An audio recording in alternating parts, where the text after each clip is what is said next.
Living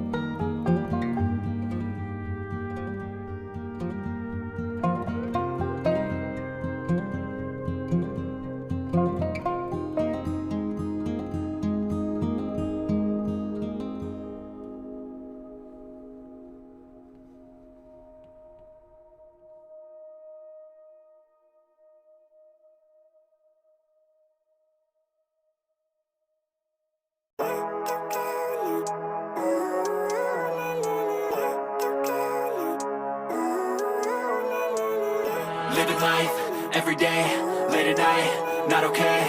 All I want, and I pray, all I need are some better days. Fuck me, I'm looking in the mirror, so foggy, but I've never seen clearer. I don't really think anyone can save me, and honestly I'm not really sure I want saving. I like to be my own worst enemy. There's no risk if you don't try at anything, so I'ma just keep buying everything. See you in the next life, have to be a better me. I don't think that my head's on straight, gotta flip it and grip it and go and get an x-ray. What's wrong with me? I just feel weight pushing on my chest and it squeezes till I suffocate. Better change my mindset, meditate. It's pretty cool that I'm alive and have better days. I could walk, see, hear, I should celebrate. Think I could change my mind, maybe elevate.